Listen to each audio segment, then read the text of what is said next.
So my name is Lieutenant Colonel Alex Morse, and I'm an acquisition officer in the mobile acquisition team for the JIATA-401. And what does that mean?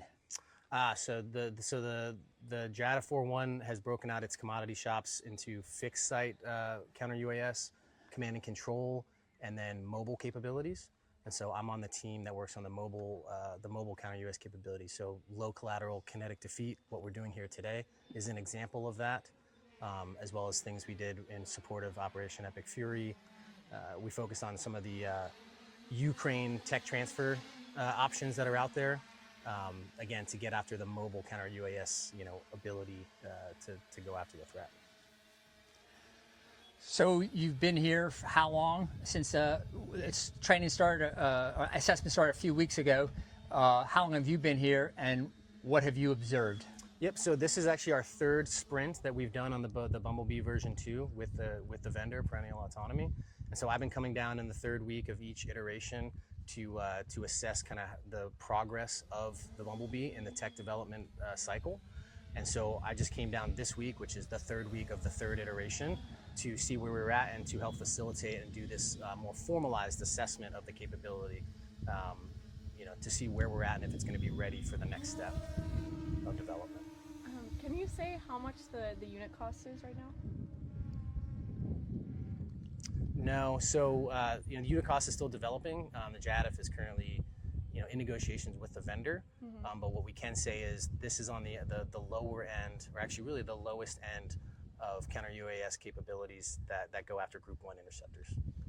And one of the operators over there was talking about how a camera maybe could be upgraded. Is that something that you're looking at from the acquisition perspective, or would that make the cost go too high in this case? Sure. So any type of optical or any type of sensing thing that you add to an interceptor or to a drone in general, right, has potentially a cost impact.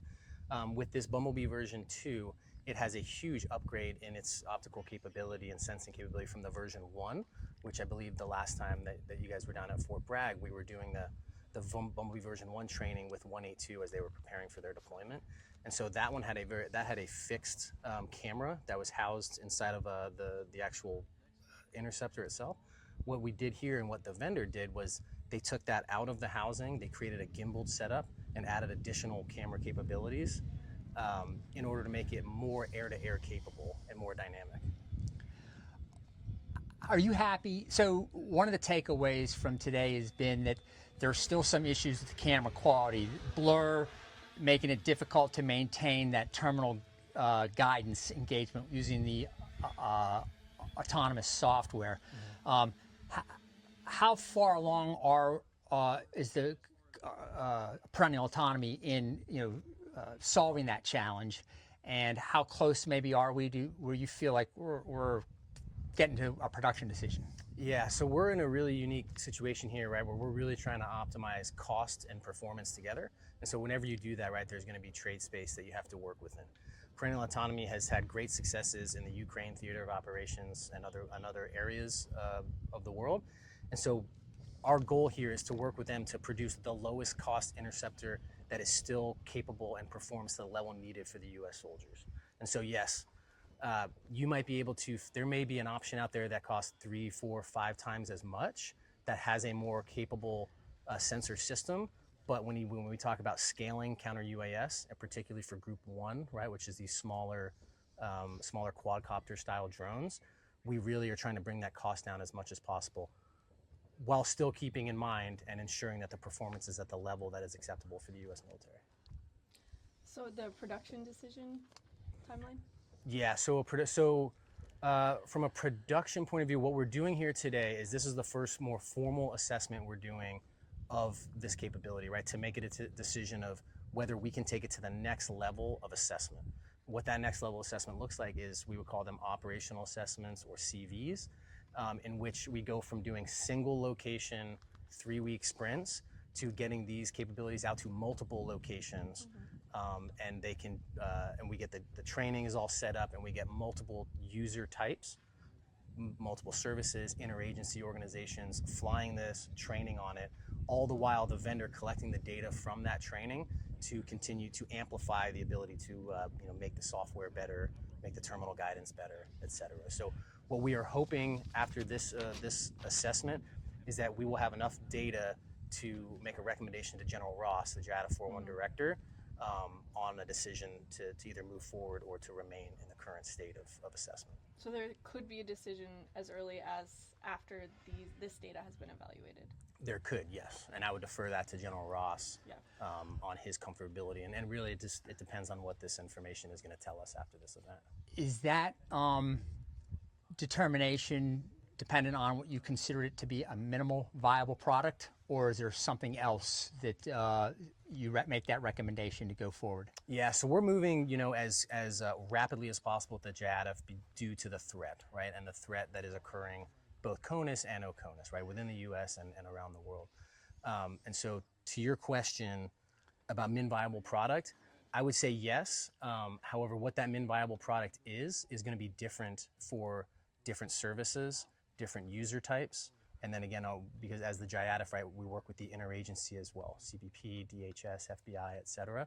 So the how we define that is going to be a little bit different for each, and we take input from those organizations and services as to what they would assess that level to be. Does that make sense? Yeah, yes, absolutely. Like I couldn't tell you okay, minimum viable product is a 50% success rate. That might be okay for some organizations, not okay for others. Yeah. So can you tell us how well the autonomous, the target engagement software is working right now? Where is it in terms of if you use a baseball analogy, are we in the 5th and 6th inning, 7th inning? I know you'll maybe never quite get to the 9th inning, as you're always upgrading, but still, how do you assess that part of the technology? Yeah, so what I would say on that to answer, it's going to be a little bit of a roundabout, but this is the 9th week with a couple of breaks in between that we have been helping and working with the vendor to develop this capability. And so we've seen significant improvements from week 1 to now week 9, which is why we decided to do this assessment here. As far as where we are from a baseball analogy, right? We're definitely not in the 1st inning, right? We're definitely not in the last inning either, right? So we're somewhere in the middle there. And with the nature of how we are going after acquiring capability and developing it as the JIADA 401, I don't think we will ever get to the 9th inning because we are always going to be finding something and getting it to a point where it is going to address the threat as it stands today. And as soon as we are there, we're going to start working on that next thing. So we always have the next capability feeding right behind it. I'm trying to understand the relationship between V1 and V2. I understand, V2 is more capable of air-to-air, but is there going to be a V3 that is like a different variant, and then you're going to buy V1, V2, V3, or do you see it as you will probably just end up buying the latest version that can do the most things? Sure. So for the vendor's technology roadmap, I would refer you to Perennial Autonomy on that. What we have done now, though, is the version 1 was something that was proven in the Ukraine theater, and it had the ability to do one-way attack and ISR with a limited air-to-air capability. We worked with Perennial Autonomy based on the needs of the U.S. forces a few months ago with Epic Fury to get that V1 to a level where it would be a value added and a capability for the units deploying. For version 2, we are working with them under contract, right, to get this to that next level of capability, right? Again, we talked about it's a little bit, the form factor is similar. It has shorter legs. It has the gimbal sensors. It's got additional sensors on board. There are no discussions about a version 3, between the JIADF and the Perennial Autonomy. Yeah. If they have something like that, that would be something we would potentially discuss with them at a later date. Yeah, I guess maybe the question is just on version 1. Do you see that?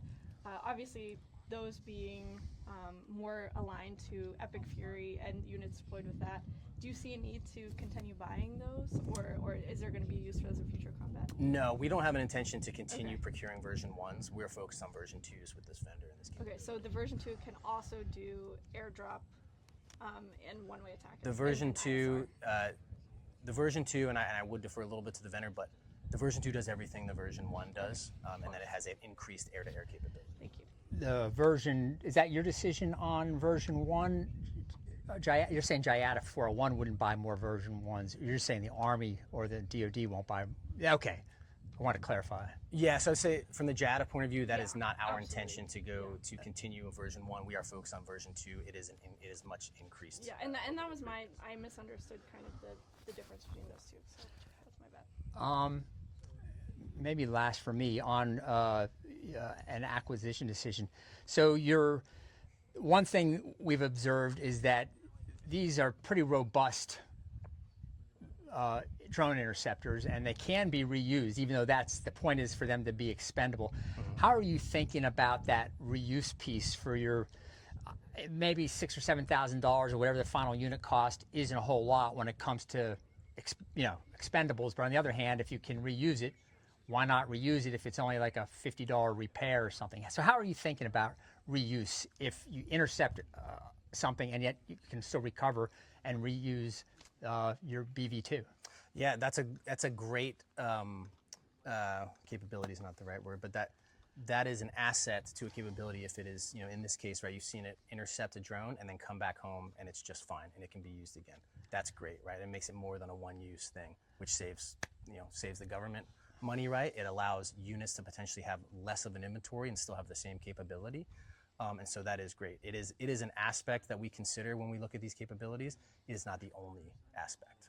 And are you considering asking the vendor to repair parts or additional propellers or what have you as part of the kit, so that if you only have one blade or two blades that are damaged, that you just pop on two more and you can reuse the thing without just toss it in the garbage? Yeah, absolutely. And it does come with some level of spare parts. The exact quantity of propellers and motors and things, I don't know. But there is a support package that is included in when you buy them of parts.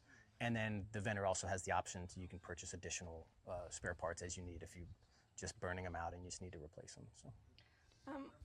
The clarification on the IDIQ contract, has that been utilized yet? I do not know if an order has gone through that IDIQ yet. Okay. I don't think so, but I know that IDIQ was announced, was formalized. Yeah, right. Yeah, so I don't know. No worries. And then my last question is just, has this been integrated with any mission planning softwares like Maven Smart Systems? Sure. So the vendor participated in the jailbreak event that the Army did, right? And so they were part of that effort. And as the JIATF, right, managing and running on the C2 side of things with Anduril and the Lattice for air defense capability, right? That is something that we have already discussed and negotiated with them as being a part of these systems rolling out into the force when they're ready. Okay, but it has not been integrated yet. To my knowledge, at least out here doing these events, we have not been utilizing any of those centralized C2 systems yet. We are still using the vendor's proprietary control. Perfect. Thank you. Great. Thank you. Cool. All right.